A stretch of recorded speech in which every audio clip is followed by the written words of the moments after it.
This year, the Work It team decided to bring together 10 of the most powerful women in podcasting to have a conversation about all types of things that we're going to be talking about throughout the conference. So let's get started.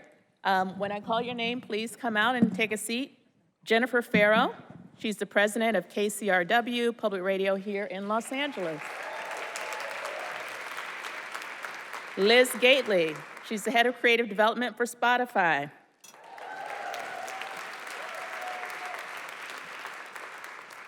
Kerri Hoffman, CEO of PRX. Amanda Lund, co-founder of Earios. Kristen Muller, Chief Content Officer of Southern California Public Radio. Christa Scharfenberg is the CEO of the Center for Investigative Reporting. Tanya, Somanader, is the Chief Content Officer at Crooked Media. Paula Szchuman is the VP of New Show Development for WNYC Studios. Julia Turner is the Deputy Managing Editor at the LA Times, overseeing audio projects there. Yeah, I don't know. It's a complicated seating arrangement we have here. And Jenna Weiss-Berman is the co-founder of Pineapple Street Media. Right here. So the first question, you think we have enough people? Anybody from the audience want to come join the panel? No kidding. So as I said, this is I would describe this as a sneak peek. We only have an hour and we have like a powerhouse lineup. So this is a sneak peek of some of the topics we're going to cover throughout the festival, just to give you a little snack. So we won't be able to go too in depth, but we'll get through as much as we can. Think of a very expensive snack. This is like, with all these people, it's like caviar in the morning, right? So there are 10 of you, we only have an hour, and I'm gonna focus on 5 big questions, covering what you're making, who you're making it for, how you work, and of course, how you're paying for it. Very important. So first up, the most important thing, the content itself, programming. I want to talk to you about what type of shows get a green light from you these days. Are you placing your bets on acquisitions, original content, celebrity-based? There's a stat that says that 48% of the top 25 most downloaded shows are hosted by celebrities, which is really interesting. So I want to start with Liz. And I have to say, I was at MTV at the same time when Liz was head of development. In my opinion, she reigned over the golden age of MTV. My favorite MTV shows ever were Laguna Beach and The Hills, any Laguna Beach and The Hills fans, and she did that. So I think it's a good place to start because those were unknown, people, you groom talent, but now that you're in this new role at Spotify, how are you thinking about the choices you make for content and balancing all of these things? Sure, thank you. I'm so excited to be here. That's a fun question because we are investing a lot in original podcasts at Spotify. We look for obviously something that appeals to our audience, and we serve Gen Z and millennials. So we look at that first. Is it culturally relevant to them? And is there talent or an event like story at the center? So talent doesn't need to be known talent. We have invested in Higher Ground and the Obamas, and as well as people like Kevin Bacon, but our number one podcasts in Mexico are 2 women that just talk about relevant cultural questions of life. So I think it's exciting to see how quickly we're expanding globally, but it's really about trying to find innovative formats as well. Parcast just launched the Daily Horoscope, and we just launched something with Bill Simmons called The Hottest Take, which is 7 minutes every day. So we're trying to innovate. But people follow people in this space, so I think we're excited about what we can do to innovate and find those same type of talent that are out there just waiting to be discovered. So it sounds like quite a mix. I would bet on the Obamas doing pretty well. I don't know. Tanya, what about you? How are you thinking about this at Crooked Media? I know you have more of a specific lens in terms of the type of content you do. Yeah, but how do that's you make true. Choices? We at Crooked Media would also bet on the Obamas. So good for you. Can't wait to compete. I think it's true. Crooked Media has a pretty specific lens about the kind of content we pursue, but we try to broaden we are a political media company, but we try to broaden what political means. There aren't a lot of huge celebrities in the political space, and in fact, I think a lot of people like it that way, but so we rely a lot on the compelling stories in the space that people might not have heard, or chemistry between hosts, chemistry, or just passion for the topic that you're talking about can often overcome a lot of what you think people are looking for. That's what's so great about the podcasting medium, I think. People are looking for a compelling story, especially about something they don't know about. And that's not always true in other mediums, like they do follow people that they know. So we've been really fortunate to find people who match our mission at Crooked Media, which is to take on heavy topics or take on political issues, but do it with a sense of humor and hope, or at least dedication to figuring out what people can do about it, even if that's just educating yourself. So, for example, we have our biggest podcast is Pod Save America, and before Pod Save America, nobody really knew who Jon Favreau, John Lovett, and Tommy Vitor and Dan Pfeiffer were. There are a lot of people who still don't know who they are, but in the podcasting space, they found their chemistry and their approach to politics was really compelling to a lot of people. At the same time, we also got into docuseries and found an activist and a journalist who was working in Oklahoma for her tribe. She's a member of the Cherokee Nation, and she had been telling this story over and over and over again about how the loss of land for Native Americans and how the U.S. history's relationship to that. And we found it really compelling. I found her story, she had written an op-ed, and I found it on Twitter. And I was like, this is an incredibly compelling story.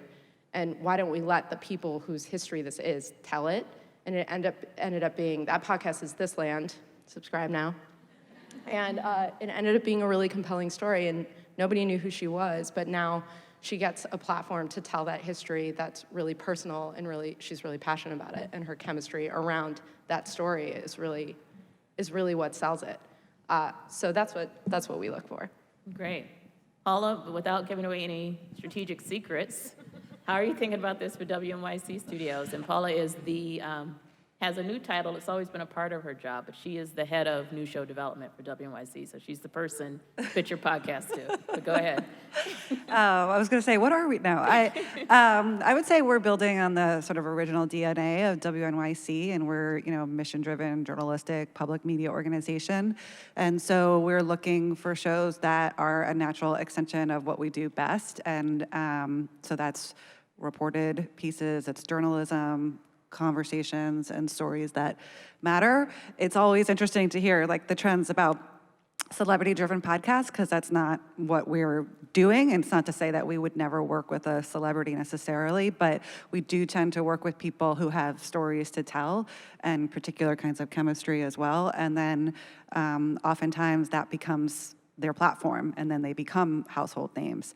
And so that's basically what we're focusing on. I think, I'm also super interested in people who are doing something a little bit different than their natural, what they do in their daily lives. We have our first podcast coming out, which is a memoir, essentially. It's an audio memoir coming out later this month.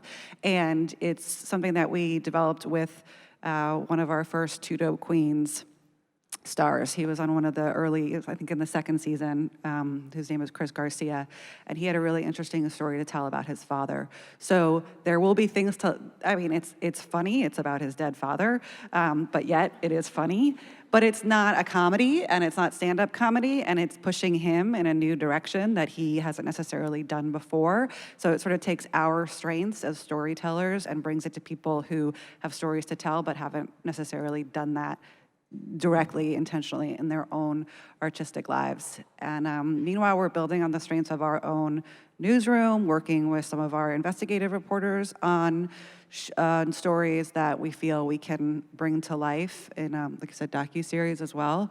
And also continuing to look at sort of the weird and wacky. We did a show with 5-minute episodes earlier this year called 10 Things That Scare Me, which was very different and was sort of just short episodes, non-narrated pieces, and also allowed us to bring a huge variety of voices to one single show. We had 101 episodes and 101 different people talking about their fears. So we continue to really focus on different voices and giving them platforms to speak. And then through that, we can develop new shows and new offshoots with them. We're already working with some of the people who've been on that show as well. Thank you. And Christa, what about you? Yeah, so the Center for Investigative Reporting is a fairly small nonprofit, and Reveal, our radio show and podcast, is an hour every week of deeply reported investigative reporting, which is incredibly expensive. So we are placing all of our bets on one show. Really can't do any more. But within that show, I think we're trying to be as experimental as we can and to try as many things as we can. One of the ways that we managed to pull this off, everyone in public media said we'd never be able to do a whole hour of investigative reporting every week. And so the magic of how we've done it is through tons and tons of collaboration. So about half of the stories come from our newsroom and half come through partnerships with other newsrooms and freelancers around the country and around the world. And that really helps us just kind of blow open, the potential for the show. It helps us with audience development and helps us bring new voices to the air. We care very much, especially for this kind of work, that the voices that you hear on the radio show are not sort of typical white men who have done investigative reporting traditionally. And so being able to go outside of our newsroom and develop new voices from other organizations around the country has been a big part of our model. And we're also, within our newsroom, for 2020, we're in the process of developing 2 serialized stories that will be in the Reveal feed. So we don't really have the resources to do spin-off stories, so kind of within the format of the show, we're experimenting with other ways of telling stories over time next year. So 2 of those are coming in the first half of next year. And in terms of celebrities, we've invested in Al Letson as the host of the show, who likes to think of himself as a celebrity. I don't know. I think we're turning him into one. Great, thank you. So now I want to shift to talking about the audience a little bit. If I'm reading this clock correctly, we're running about 2 minutes behind. I just want to keep you all in mind. So let's keep it moving. We're doing pretty good, but let's speed it up a little bit. So I want to talk about audience. So a few stats. The stats show that 22% of Americans are now listening to podcasts on a weekly basis. That's a lot of people. But there are more than 700,000 podcasts available, 29 million episodes in 2019. So that's a lot of stuff to choose from, right? So I want to ask you, how are we solving? I'm going to start with Kristen. How are we solving the discovery problem? And how do you think about audience when you're making stuff? How do you think about who you're trying to reach? Audience segmentation, acquisition. How much do you leverage? Your main radio platform to attract audiences? Are you going after new audiences? Just where does the audience fit into your calculation of what you're doing? So I will just say we were all in the green room before, and I think this was the question everyone was hoping they wouldn't get. Because we're all like, I don't know, who knows? I mean, God, why would we know that? Discovery, it's like in the Stone Ages, right? It's still like me calling my mom and saying, have you heard? And then, of course, just trying to find placement with like-minded shows and get some kind of trade going. In terms of using our broadcast signal to get audience, it is a great thing to have. Blasting out to tens of thousands of people that you've got a new show for people who are already, listened or accustomed to listening is great, but it's a different kind of listening. Like the radio listening is very different than podcast listening, and I don't know that there's any data to support that a big radio promotion contributes to downloads. It certainly helps build awareness and branding. I think for public media, this is a really fortuitous time for this conference. We launched a studio earlier this summer. It's called Elias Studios, and we're going to be investing heavily over the next 3 to 4 years in podcasts. And just yesterday, we had our first kind of little mini in-house upfront where we greenlit a bunch of projects. And all the projects really had to speak to several different criteria. One was the audience. Like, how does this project put us in a new place with the audience? And we're aiming, of course, for younger, diverse. And in LA, we're really trying to also double down, not just on the specificity of this place, but also who lives here. So for those of you who are new to LA, this is a majority minority city. 44% of residents are Latina or Latino. It's, really, we're home of the resistance. We are progressive, diverse, future-facing, and we want to embody that in the work, and that means including and providing a space for Latinx creators. So we are committing to 50% of our development over the next 2 years will be involve Latino host, producers, some kind of talent. And that's us committing to ourselves to get away from ourselves, really, in public media, which, as I'm finding, is incredibly hard to do. And my pod team out here is, I'm sure they're out there, and they know how hard it is for me to get away from myself. So, so that's the goal, and it's really hard to do. Wow, I didn't realize how perfect you were to answer that question, but I actually got chills when you said that, because the thing when people talk about reaching new audiences and diversifying audiences, rarely will they take a bold, they won't usually put a stake in the ground like that, that's that clear and that bold. So I just applaud you all for doing that. That's amazing. We haven't done it yet. Well, but to say, I know. But I'm saying it, this is like public accountability right here. To say that's the aspiration, I think it's really bold. That's the aspiration for sure. And admirable. So I want to ask the same question to Julia. Where's Julia? How are you all thinking about this at the LA Times, and how much do you leverage, the paper versus going after whole new audiences? Yeah, so I just joined the LA Times 9 months ago, and it's an incredible newsroom of investigative journalists, of columnists, of all kinds of skills and talents. And, with shows like Dirty John, we've had incredible luck with turning investigative reporting into really fascinating true crime narrative that helps illuminate really interesting stories. As I think about growing our audience here in Los Angeles, the paper is at this really interesting moment, and what you said really resonated, where the media entities in Los Angeles have not necessarily been produced by or really for the entirety of this city. And I think we see Los Angeles as our greatest strength, because the issues that are important here, the stories that are important here, the people that are doing the journalism and that we're doing the journalism for reflect where this country is headed and where the world is headed. So if we are authoritatively covering immigration, climate, Asia, Latin America, a more diverse American populace, who is enfranchised and disenfranchised by our current political structure, for example. Those are all issues that matter a lot here in Southern California, but they also matter everywhere. And I think we feel we have the opportunity to build a national news outlet by really focusing on the issues that matter here regionally. In terms of podcast discovery, I think the paper gives us license to produce work that helps people discover that podcasting exists, because we can do an entire special print section and say, hey, here's thousands of words and fascinating photographs that are a story, but if you want to experience the story in another format in a different way, maybe you should try this thing called podcasting. And we've seen significant pickup from both print and digital iterations of stories that we're also doing in audio. I also think I'm excited about cultivating talents within the newsroom and using podcasting to help build the relationship of people in the city with the newspaper.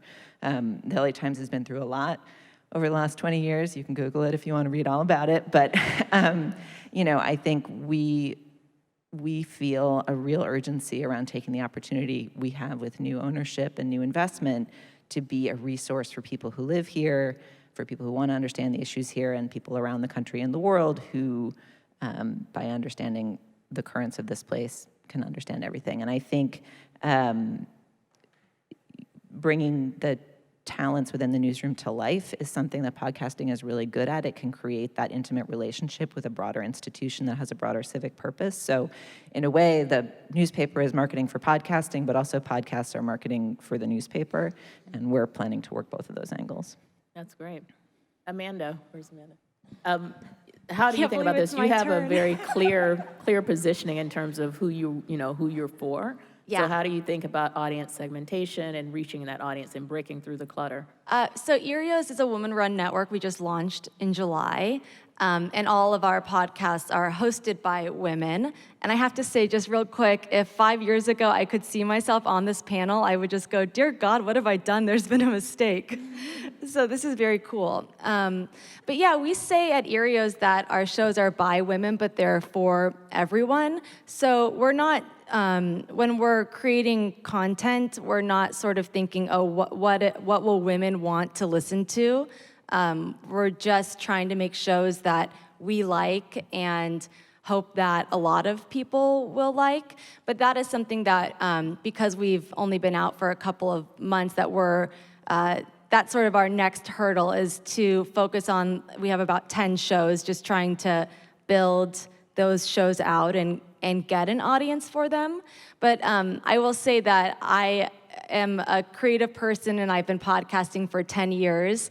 And my co-founder, Maria, and I, we had a podcast, or we have one called The Big Ones. And did I hear a little whistle? Thank you.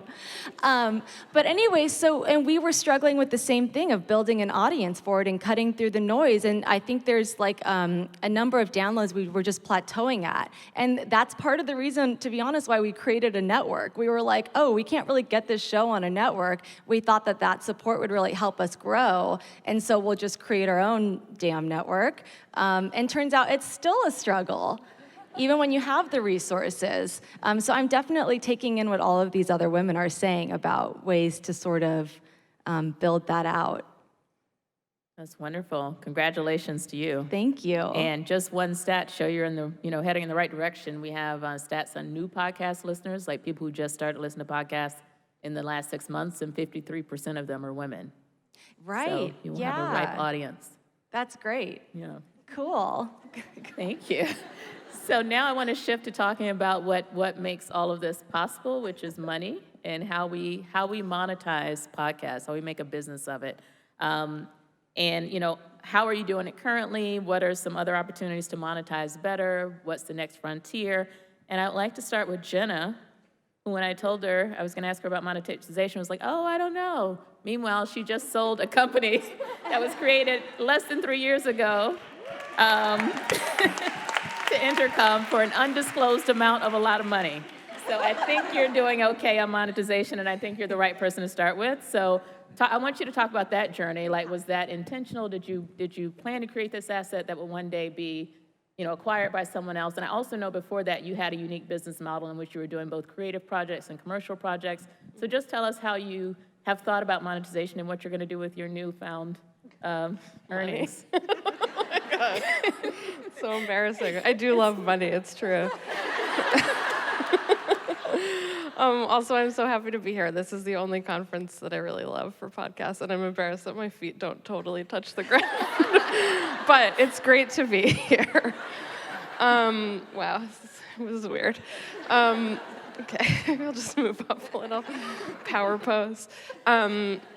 We did not set out to create something that was going to be valuable. I didn't even that's a terrible thing to say. I mean, it just wasn't the goal to sell a company in 3 years.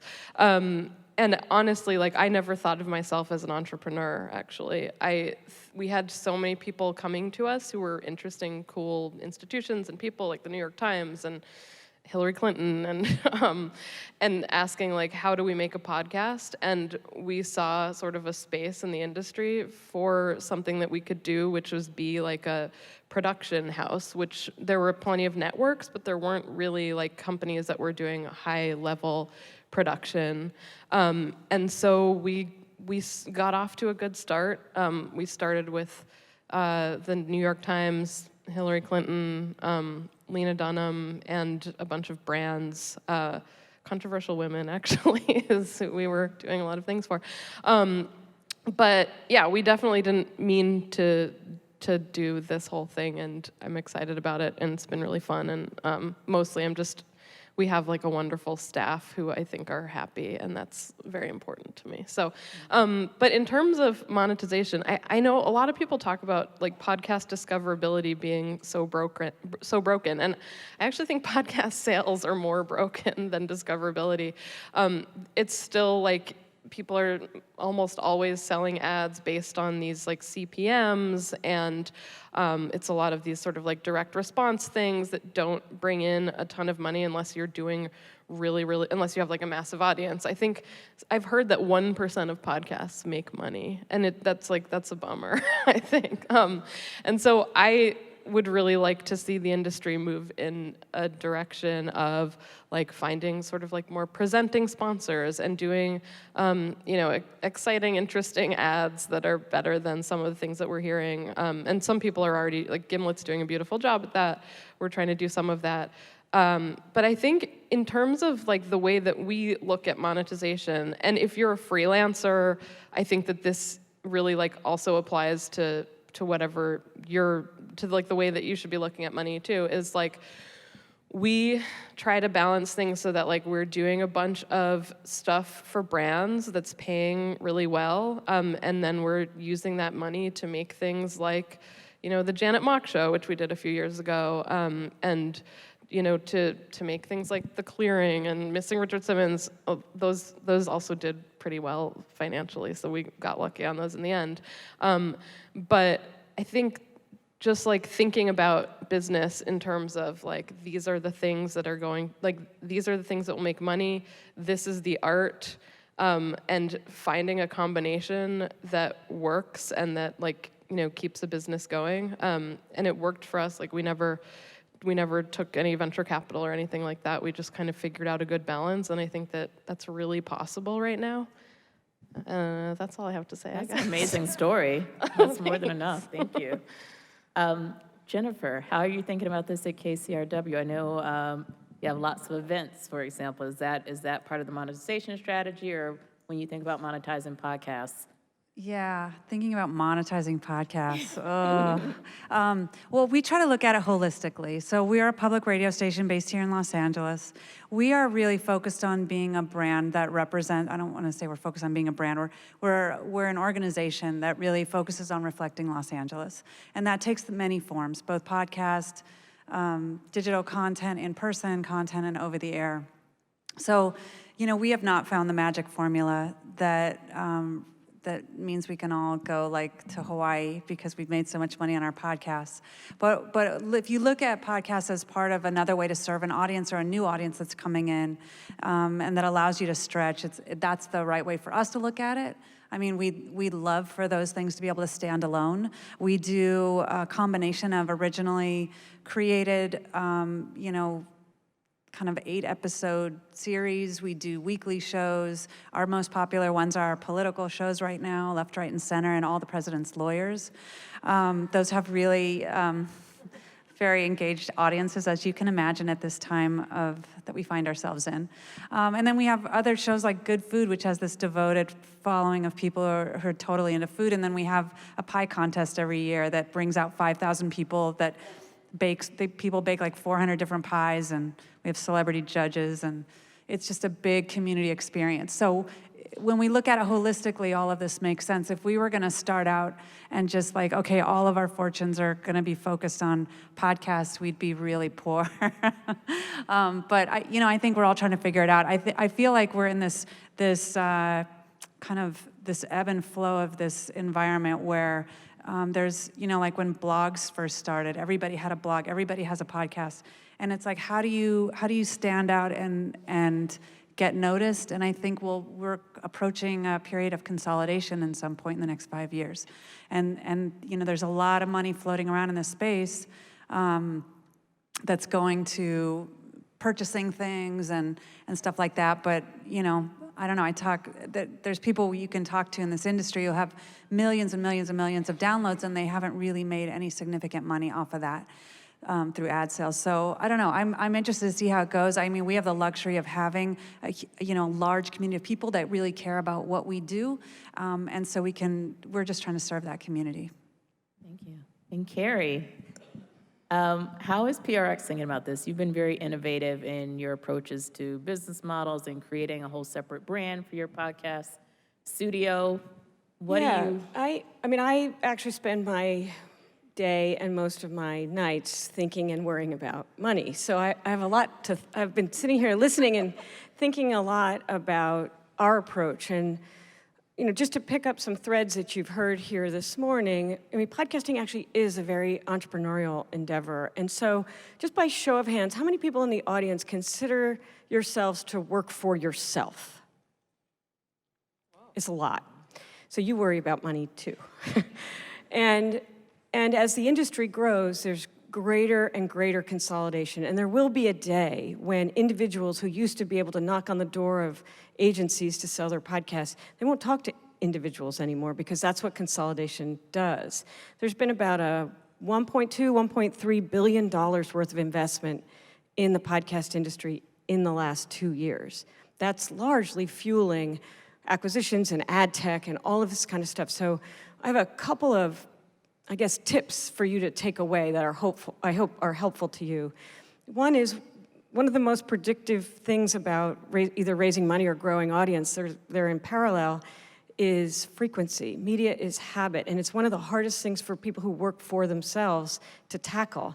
But in order to grow an audience, it doesn't mean you have to kill yourself to get a weekly podcast, but you do have to have something that's regular and that people can predict and count on because they have other choices and their habits move on and it's very hard to get them back. So you really have to think about frequency, you have to think about your length. We like to think about revenue in all kinds of ways.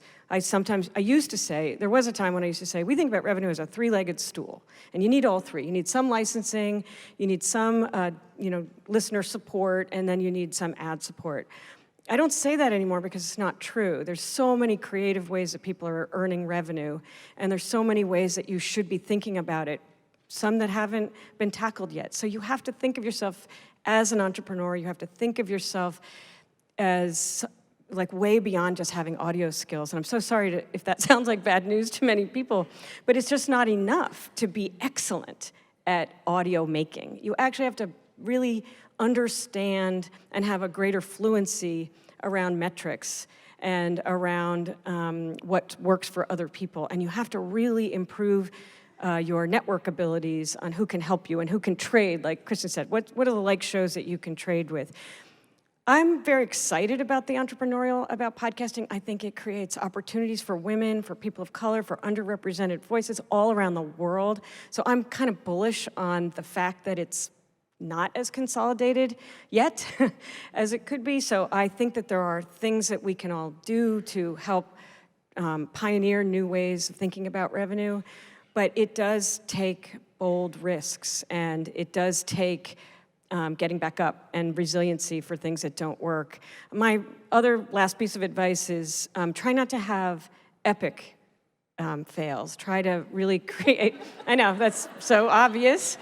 But we have a lot of shows that are super successful. They're some of the most successful in the world. And we have shows that are big and not successful. We have a whole range. But I've seen lots of creativity, and you have to apply the same amount of creativity that you do in making your show as to thinking about growing audience and revenue. And the most important thing is audience first, money second, and that's just the way it goes. You just have to have enough of an audience first. Thank you. Just one question for the audience, like how many people pay to listen to podcasts, like through a subscription, paywall type service? Okay, looks like about 10 to 15%-ish, I think, maybe. Interesting. Do any of you have thoughts on the new subscription models? And do you have a philosophy on whether podcasts should be free for all or? I think about this a lot too, because I just said that we have to be creative and we have to figure out how to find audience and deepen that engagement. And but I do think that podcasting is still in the toddler stage, even though it's been around for about 15 years. The time frame that most people know and talk about is really in the last 5, basically. And as I just said, there's been a lot of activity in the last 2. So I think that we want to be mindful of introducing friction And it's just that simple. If we introduce a lot of friction, it will be hard to grow audience, and audience first, money second. So like that's just a mantra to keep saying. I agree with you 100% and also disagree. But well, I don't know. I mean, I grew up in news and in newspapers and then, news websites where, a lot of things were being given away for free. And so philosophically, I think it's totally good to pay for things that you want to consume or watch or read. And I also think, I work in public media, so there's my sort of personal and my professional. Like we at WNYC, we make things for the public, and so that's one thing. But the other thing, I think, just for the industry writ large, the more Luminary can put billboards around New York City, the better it is for anyone who's in podcasting. Yeah. So it might be that you don't want to spend $7.99 a month, and that's fine. But it means like a lot more people have heard the word podcast. And that is good for me. So I feel very excited about the subscription services, and I should probably subscribe to one. And I will. Well, we need more experiments. Yeah. I mean, that's your point. Yeah, we my point. We need experiments. We need marketing dollars, it's all good. Right. It's all additive, and we need excellent content, and we need to, grow the on-demand audience. For sure. I mean, if there are some shows that they can exist because Luminary is going to buy them for zillions of dollars, then that's great. But if it doesn't work out, they can take their show elsewhere. But experimenting is exciting for me. Yeah, it's early. The market is still shaking out. I just want to shift to another topic on diversity in podcasting. So in some ways, this group is very diverse in terms of backgrounds, types of organizations, and in some ways it's not. I mean, we know that in the upper ranks of podcasting as a whole, women are still underrepresented, and people of color, transgender people, non-binary people, even less well represented. So I just want to know, how are you thinking about that in your organizations, and are you seeing shifts in that regard in terms of the type of people who are in decision-making positions? As I said in my opening remarks, I think it matters a lot who gets to decide. Who gets to decide what's made, who gets to decide what perspective is told from, what talent will be uplifted, what voices will be uplifted. So how are you all thinking about that in terms of your organizations? I will say, being out here, we read Variety and The Hollywood Reporter and all those places, and there was an amazing Variety cover earlier this year that did seem to suggest that Conan O'Brien had invented podcasting. I was like, it's a good show, but I think because podcasting has been such a grassroots, ground-up medium, it is actually a place where more types of people have been able to make a name for themselves than traditional media, where you have to get greenlit by, a couple of us were talking backstage about a room full of literally 20 white men that they had to go through on the way to getting their job. So there is a diverse talent pool, but as podcasting consolidates, professionalizes, has to attract the attention of venture capitalists who are suddenly like, there's a pile of money over there? Oh, hello, we'd like to come there too. There's a lot of responsibility, I think, on all of us and leaders across the industry to make sure that the dynamics that can arise when a more traditional and money-oriented and finance-oriented and guys in suits sets of pressures apply to the industry. And I think, we're really thinking about that. I mean, we're sort of building an in-house podcast team from scratch at the LA Times because we've done a lot with partnership in our early experiments in the medium. And I think it's just essential that as we grow, we represent the city, we represent the broadest possible perspective of voices, because I think that's part of why podcasting has been successful, is that people hear in podcasts stuff that did not come to them necessarily over the airwaves. I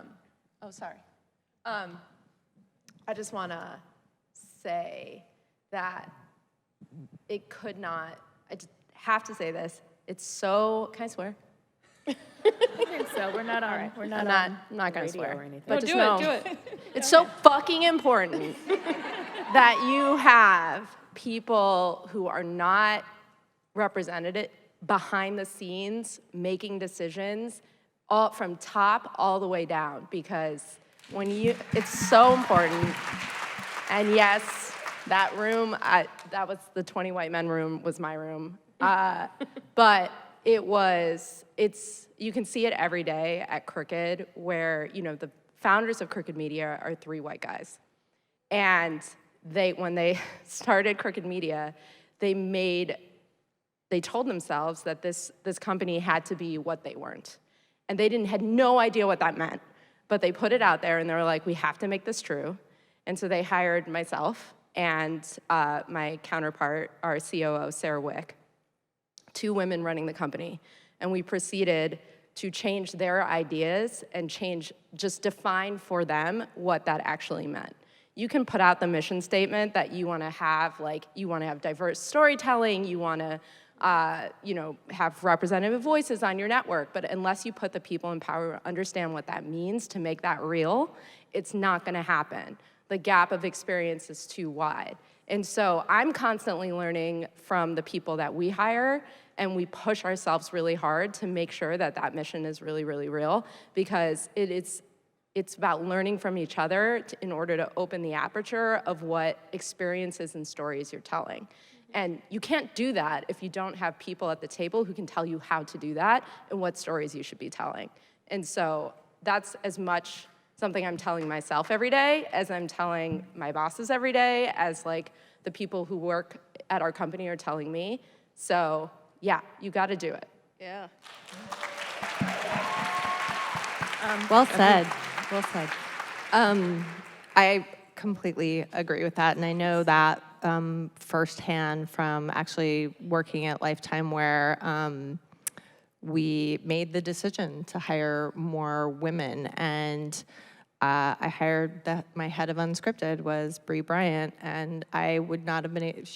The R. Kelly doc would not have surfaced if she wasn't my head of unscripted development. And we're doing the same at Spotify. And one thing I'm really proud of that we've started is Sound Up Bootcamp, which is a program to surface diverse women's voices. It's 18,000 women applied the first time we did it. We picked 10 winners, flew them all to New York, gave them the training. Many partnerships here supported that training. And 3 finalists got $10,000 to make their podcasts. And then we chose one of them to Titi and Zakia, who are 2 amazing Duke grads that are now a podcast. We're taking that global, so we're taking it to Germany with LGBTQ and to Australia. So there are things you can do within your company to just, but ultimately it just comes down to saying we're going to hire more women as decision makers. And I'm lucky to work at a company where I'm a senior woman, but our chief content officer is also a woman, so. Great. So I want to go to Christa, but I just have to say I discovered Titi and Zakia on my flight here. They are available on Delta Airlines, Dope Labs, and I didn't want to get off the flight. I was on episode 2, and it's just really compelling. So kudos on that one. Kristen? Yes, to what everyone else has said, and I just wanted to pick up on Tanya for a minute, that it's one thing to build a new organization. You also, sometimes organizations like mine that have been around for a long time, you have to actually reinvent, and you have to be willing to make hard decisions and sort of change the leadership from the top. And I was very aware this morning of what this panel looks like, and I think about my role running my organization a lot, and I think my job, frankly, is to rebuild the leadership of the organization and then get out of the way so panels like this look different in the future. I think you just have to make that kind of commitment to it. And also, I know at least in the journalism world, and I assume in kind of every sector, there's been a lot of focus in recent years about better hiring practices. And I think, frankly, that's the easy part. And I'm really tired of people talking about it, because if you haven't figured that out, forget it. It's really about what you do once you have a diverse organization to make it inclusive and equitable. And that's the really, really hard, painful work that is messy, but I think you have to do it, or it's not gonna sort of be infused through everything you do and the audiences that you're reaching and the stories that you're telling and who's telling them and how you're telling them. Did you want to say something? Yeah, I've been thinking about podcasting. I haven't verbalized this yet, and I've been taking notes right here because I'm not so good on stages. But I have been thinking a lot of podcasting in like these kind of phases over the past 10 years, I guess. I feel like 10 years ago, a lot of us know, like it sort of started as kind of like an art bro medium, and like a lot of great shows came out of that. I have no problem with those guys, but it was very like kind of like cool white guy dominated. And then I feel like maybe about 5 years ago, it started to become more democratized, and there were a lot of good people coming into the space who were really investing in new voices, and that was when we had like 2 Dub Queens and Another Round and like Code Switch. And now I'm eternally optimistic about podcasting, so I don't want to sound negative right now, but we are kind of in a phase that started maybe a year ago where it's becoming more and more run by business bros who are coming into it, seeing this as like a big kind of like financial opportunity. They know like the word podcast is hot. They don't really know that much about it, but they know that they have to get in right now. And I'm in more rooms with like white businessmen now than I ever have been in this industry. And that's why I think like conferences like this are so important. Like we all need to be talking to each other. I want to talk to you all about like hiring you. And I think a lot of us want to talk about that. And I think it's like more important now than ever before to work together and get like, more women and non-binary people and people of color into more positions of power, which, it's like an easy thing to say, but it's a thing that we all have to work on more than ever so that the business bros don't take us all down. Thank you. Just quickly. Yeah. One more, then we're going to move on. I'll make it very quick. I was inspired by a conversation that Jenna had on this stage 2 years ago about this very topic. When you were forming your company, you talked about the values that were going to underlie basically the infrastructure. The scaffolding was all values. And I think as talent becomes more in demand and the money and the pay gets higher, that conversation about being a place that is equitable, like that is a place where smaller companies and public media can really thrive because we have that ability to really elevate those values and drive them through the workplace in a place, not that Spotify and Crooked, because they're so big or, don't have that. It's just that it's a mandate in some part. And, I also think as someone who's much older than the people I supervise, there is, on the part of managers, you have to lean in a totally different way to the younger staff so that they are empowered and that they can make decisions.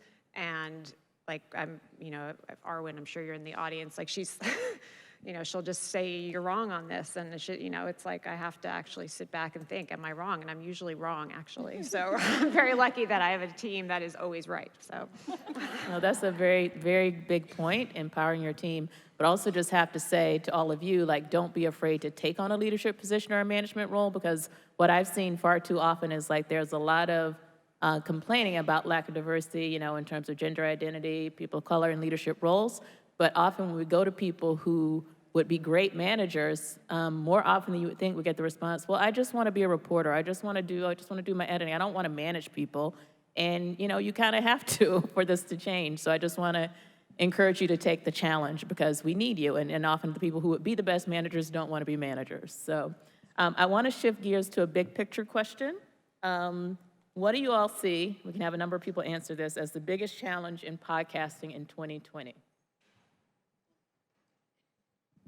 I'll just jump in because the mic's closest to me. I think I do think it's discoverability and money. I think the advertising situation is, I don't know. I don't like the way it is. People have mentioned it up here. So I think that's the biggest challenge. It's really finding an audience, and I think the path forward is to find a network that makes sense and building that our own consolidation before we get consolidated out of existence.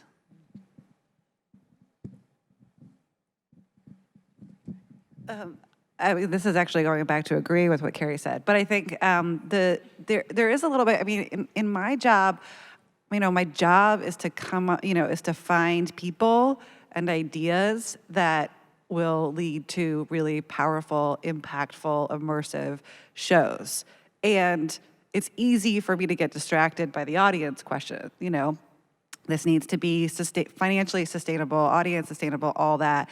And it can really, I think for creative people and for makers, when there is so many new shows flooding the space and so much money flooding it, it can be very distracting to actually what is the work that you're making.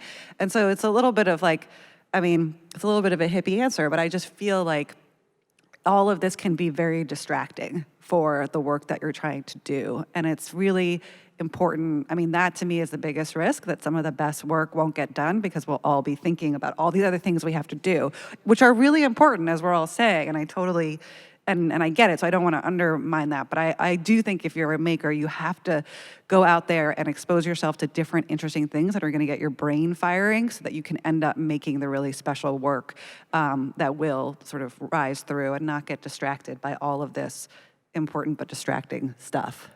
Did you want this? Oh, I was just gonna say, y'all, next year is 2020. It's the 2020 election.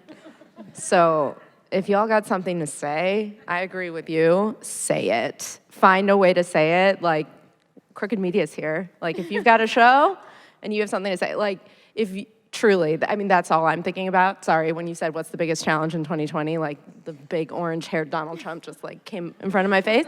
But it is podcasting is an intimate medium. It's a place where persuasion and convincing and just storytelling can actually change people's minds. So to me, it's if one of your challenges is, I've got something to say, I have a story to share, and I don't know where to do it, that to me, podcasting is a great place to start. But you probably have a better advice. Oh, I'm going to tag team on that. Oh, sweet. I like that. I'm so glad somebody said the election, and I don't have to say that. So thank you. Sorry. I if I could just widen the aperture a little bit and think a little bit beyond 2020, and maybe even borrow from the rearview mirror a little bit. But the piece that I really pay a lot of attention to is how do we keep opening things up in terms of who's participating, who's telling stories. The thing about podcasting that's so unusual is that there aren't a lot of gatekeepers and intermediaries right now. And so it's really important that the role that I play for the company that I am a part of, I kind of talk about sharpening my elbows a little bit and standing up straight to leave some of that room for new entries to come in, whether we put a lot of money into training and podcast garages, and how do we just keep opening that up, much like what Spotify is doing as well. So I'm a champion of the values of the open web and openness in terms of who gets to say what and how.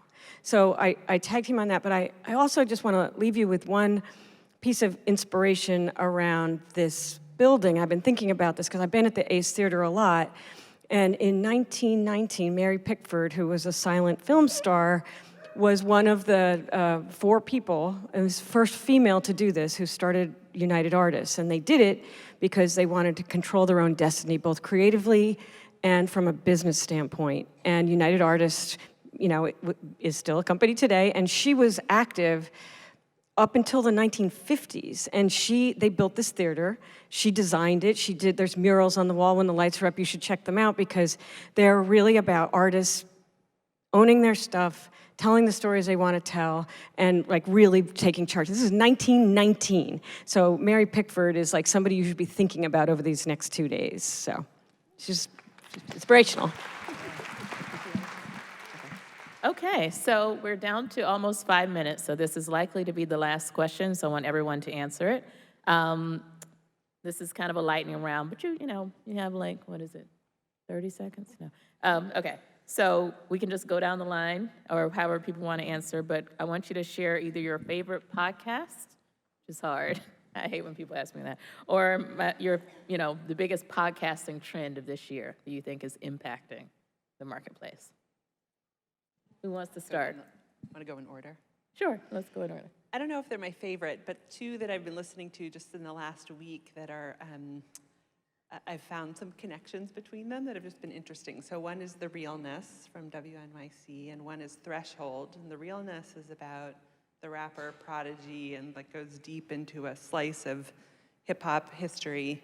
And Threshold is about a barrier island in the Arctic that is being threatened by climate change. And it also goes into the deep history of that place and colonialism, and it's really rich. But both of them are also about science, and they've done a beautiful job of weaving climate change science into Threshold and the history of sickle cell into The Realness. And I think a lot about how you present deep and complicated information to audiences in compelling ways, and they both, I think, just do a beautiful job of it. So recommend those two. Okay. A trend in podcasting? A trend or your favorite podcast?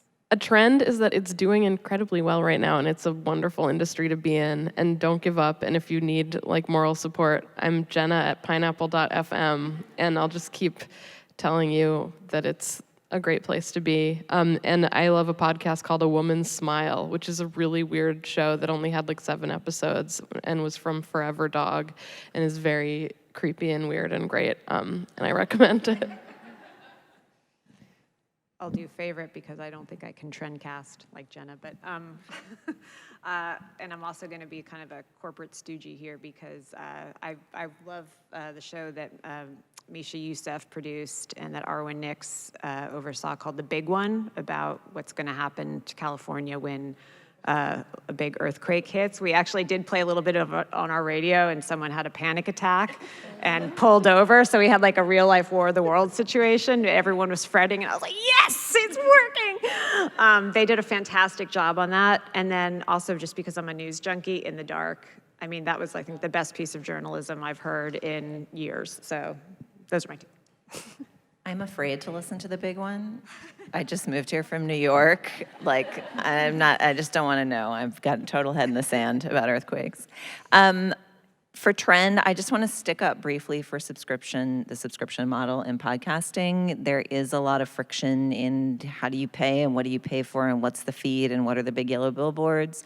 But before I was at the LA Times, I was at Slate, and Slate Plus, which is the membership model that really has helped that institution thrive, is very much driven by the connection that Slate's audience has with its podcasters. And I think as we expand our subscription model at the LA Times, it's something I'm going to be looking at closely. But if you can find a way to hook people with the free stuff, then you can sometimes get them to pay for extra stuff.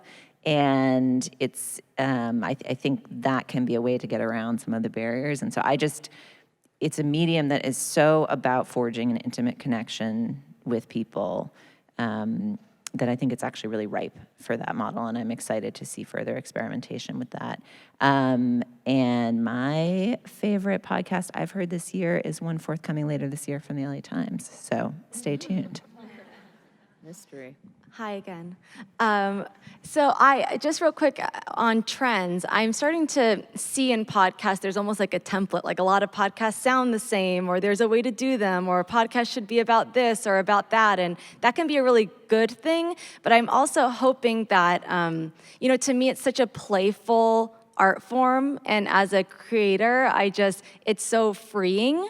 And I hope that there are other creators out there who are going to continue to like push and crack open and do different things, and just be, silly with what a podcast is and what it should sound like. I mean, speaking of A Woman's Smile, that one is just so absurd and wonderful, and you couldn't think of it yourself. So I just hope that we're going to be seeing more things that are kind of pushing the boundaries of what a podcast is and is supposed to be. And if you have an idea like that, Earios would love to hear it. And then, is it okay to plug your own podcast? Yes, it's not the big one about the earthquake, but if you add an S, it's a wonderful podcast, The Big One's about moral dilemmas. So check it out.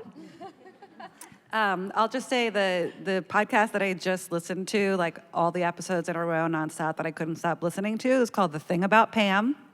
It's not like anything I've done, and I just loved it. It was just very absorbing. And then Caliphate was another one this year that I just like completely ate up. So recommend them both. I do a lot of listening, and I'm going to pick up some new ones that you've all said, so I appreciate the curation here we're getting. In terms of trends, I feel like what Jenna said. I mean, I feel very bullish on podcasting. I'm very excited about the global wave that's happening. More and more people are getting into it, and more people are expanding what it means and what it does. So I'm just very optimistic and excited. Even though I do a lot of listening, the podcasts that I'm the most proud to be part of, and I'm proud of our organization for taking such a strong risk on, and I can't get enough of, is really Ear Hustle, and I just keep going back to it. They do an amazing job, and it's a privilege to be working with that team. Yeah, Ear Hustle is awesome. Very good. I really like The Read, because it's the best. So I listen to that, and occasionally, sometimes I'll dip into lore, because I like to scare the crap out of myself. So those are two that I listen to. So I got to plug. I mean, I really spend most of my time just listening to stuff that we produce, because we produce so much. And so I love The Business, which is a weekly show about the business of Hollywood. Excellent journalist, Kim Masters, who hosts that show, and it's so engaging every single week. And then I will not give you a trend forecast, because I do not know. So. Well, I think Jenna already knows this, but I was obsessed with The Clearing. I just love the found footage, the way the story was told, and the intimacy of, and how much I fell in love with April, the main character. I would say I would like to make a prediction and a challenge for this room. We just, in terms of the discovery question and how we can surface each other's podcasts. So we announced this week that you can make your own playlist for podcasting on Spotify. So if everyone in this room who subscribes to Spotify or doesn't, you can subscribe free, make a playlist, put 10 women's podcasts on the site, and you will help hundreds of great podcasts get discovered. We've found Your Daily Drive and playlists to be a tremendous way to surface, and we want to get new podcasts out there, so you can post a new one every day. Wonderful. Thank you all so much. So we're officially out of time, but wait, I have to plug our podcast coming out next week. Dolly's America is about Dolly Parton, and it's going to be awesome. It's about her role as a unifier and in this moment in American history. I can't explain it fast enough, but trust me, it's great. So check it out. Just announced. So let's thank this amazing panel: Jennifer Ferro, Kerri Hoffman, Amanda Lund. I'm trying to remember. Kristen, Muller, Christa, Scharfenberg, Liz Gateley, Tanya, Somanader. This is a pop quiz for me. Paula, Szchuman, Julia Turner, and Jenna Weiss-Berman. How did I do? Amazing. So I hope this is a great teaser of what's to come. Now I'm so excited because I get to go sit in the audience and listen to all this amazing talent to come. So enjoy the rest of your time here, and thank you all again for participating.